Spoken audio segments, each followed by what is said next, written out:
আগে আসতো ভারতের ক্যাটরিনা কাইফ, এখন আসছে পাকিস্তানের হানিয়া আমির। দেশটা দিনকে দিন পাকিস্তানে পরিণত হচ্ছে। ছাত্র শিবির ডাকসুর ক্ষমতায় আসার পরই হানিয়া আমির বাংলাদেশে পা রেখেছে। ডাকসু নির্বাচনের আগে মেয়েদের একাংশ বলতো ছাত্র শিবির নির্বাচিত হলে মেয়েদের সাথে বৈষম্য করা হবে। এখন তাদের কথার কিছুটা মিল পাওয়া যাচ্ছে। হানিয়া আমির দেশে আসায় ছেলেরা উপকৃত হলেও মেয়েরা হয়েছে অবহেলিত। প্রথমে অবহেলার শিকার সুনেরা তাসনিম। রাফসান তার ছোট ভাই তাকে রেখে হানিয়ার সাথে ফুসকা খাচ্ছে, একসাথে হাসাহাসি করছে। সোনেরা হয়তো এবার তার ফ্যাশন ব্লগ ছেড়ে দিয়ে ছেলেরা কিভাবে মেয়েদের মন ভাঙে এবং কেন ছেলেদের বিশ্বাস করা উচিত না এ নিয়ে ধারাবাহিক ভিডিও বানাবেন। শুধু সোনেরা না, হানিয়া আমির আশায় আরো অনেকে কষ্ট পেয়েছে। সিমরিন লুবাবা তাদের একজন, কারণ হানিয়ার পেছনে পড়ে লুবাবাকে এখন কেউ খুঁজছে না। উপস্থাপিকা স্মিতা চৌধুরী ফেসবুক পোস্টে হানিয়ার প্রতি রাগ উগরে দিয়ে লিখেছে, হানিয়া আমির যদি চুল কালো করে ফেলে তোমার পাশের বাসার মেয়ের মতোই লাগবে। আরেক উপস্থাপিকা আর যে সমৃদ্ধি তাবাসুম নিজের শাড়ি পরা ছবি শেয়ার করে লিখেছে,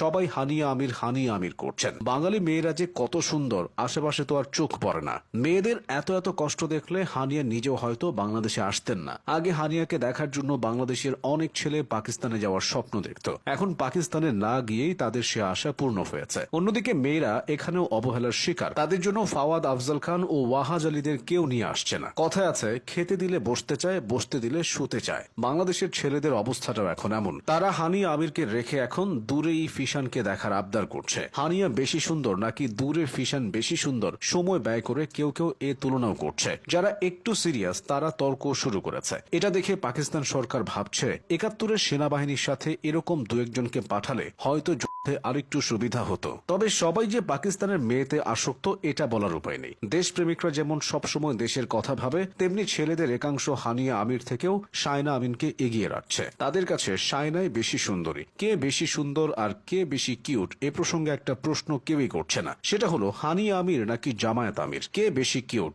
উত্তর হলো জামায়াত আমির। হানিয়া আমিরের বাহ্যিক সৌন্দর্য দেখে শুধু ছেলেরাই আকর্ষিত হচ্ছে। অন্যদিকে জামায়াত আমিরের সৌন্দর্যটা তার হৃদয়। তিনি আওয়ামী লীগকে ক্ষমা করে দেন, শিশুদের চুমু দিয়ে আলিঙ্গন করেন। তাই দয়ার দিক থেকে জামায়াত আমিরই এগিয়ে। সাদিক কায়েম ভিপি হওয়ার পর হানিয়া আমিরকে দেশে নিয়ে এসেছে। তারেক রহমান ক্ষমতায় গেলে হয়তো কৃতি শ্যাননকে নিয়ে আসবেন, কারণ বলিউডের সাথে তার সম্পর্কটা পুরনো। ক্ষমতায় থাকাকালীন সময়ে তিনি শিল্পা শেঠিকে ঢাকায় নিয়ে এসেছিলেন। হানিয়া আমির বাংলাদেশে এসেছেন সানসিল্কের ব্র্যান্ড অ্যাম্বাসেডর হিসেবে। অথচ অনেকে এখানে রাজনীতি ও অন্যান্য বিষয় খুঁজছে, কারণ পাকিস্তানের সাথে অতীতের যে কোনো সময় থেকে বাংলাদেশের সম্পর্কটা এখন ভালো। অন্যদিকে ভারতের সাথে সম্পর্কের হয়েছে অবনতি। ভারত এই সম্পর্ককে জোড়া লাগাতে চাইলে ধারাবাহিকভাবে বলিউডের কয়েকজনকে পাঠাতে পারে। এক্ষেত্রে প্রীতি জিন্তা হতে পারে বেস্ট চয়েস। আইপিএল এর সময় এদেশের অনেক তরুণ পাঞ্জাবের খেলা দেখে শুধুমাত্র প্রীতিকে এক নজর দেখার জন্য। তরুণরা যখন হানিয়া ও দূরে ফিশানদের নিয়ে ব্যস্ত, জুলাই আন্দোলনের সমন্বয়ক এবং নতুন দল এনসিপির নেতারা তখন ভিন্ন কাজে ব্যস্ত।